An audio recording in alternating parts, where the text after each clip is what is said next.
இனி விரிவான செய்திகள். சர்வதேச இளைஞர் மாநாடு ஹம்பாந்தோட்டை மாகம் ருகுணுபுர சர்வதேச மாநாட்டு மண்டபத்தில் ஜனாதிபதி மஹிந்த ராஜபக்ச தலைமையில் இன்று ஆரம்பமாகியது. சர்வதேச இளைஞர் மாநாடு தொடர்பான தகவல்களுடன் ஹம்பாந்தோட்டையில் இருந்து இணைந்து கொள்கின்றார் எமது அலுவலக செய்தியாளர் ஜெஃப்ரி ஜெபதர்ஷன்.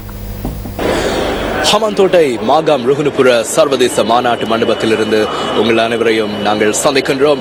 இன்று பிற்பகல் 12:30 அளவில் ஜனாதிபதி மஹிந்த ராஜபக்ச அவர்களுடைய தலைமையிலேயே உலக இளைஞர் மாநாடு இனிதே ஆரம்பிக்கப்பட்டது.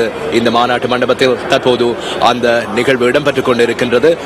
இந்த நிகழ்விற்காக உலகில் பல நாடுகளைச் சேர்ந்த, குறிப்பாக 150க்கும் மேற்பட்ட நாடுகளைச் சேர்ந்த இளைஞர் யுவதிகள் மிகவும் ஆர்வத்தோடு வந்து கலந்து கொண்டிருந்ததை காணக்கூடியதாக இருந்தது. குறிப்பாக இங்குள்ள கலாச்சார நிகழ்வுகளை அவர்கள் மிகவும் மகிழ்ச்சியோடு கண்டுகளித்ததை எங்களால் அவதானிக்கக்கூடியதாக இருந்தது.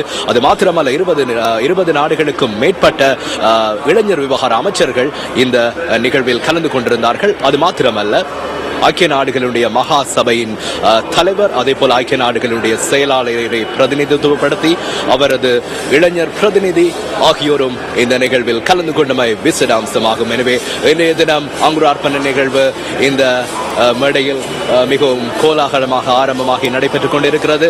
இந்த நிகழ்வு 1 மணி தியாலம் வரை இடம்பெற இருக்கிறது. அதற்கு பிறகு அமைச்சர்களுடனான கலந்துரையாடல் நடைபெற இருக்கிறது. அதனைத் தொடர்ந்து எதிர்வரும் 10ஆம் தேதி வரை இந்த உலக இளைஞர் மாநாடு இடம்பெறுகின்றமை குறிப்பிடத்தக்கது. எனவே இது தொடர்பான அனைத்து தகவல்களையும் முக்கியமான கட்டங்களை உங்களுக்கு நியூஸ் ஃபர்ஸ்ட் ஊடாக வழங்க நாம் காத்திருக்கிறோம்.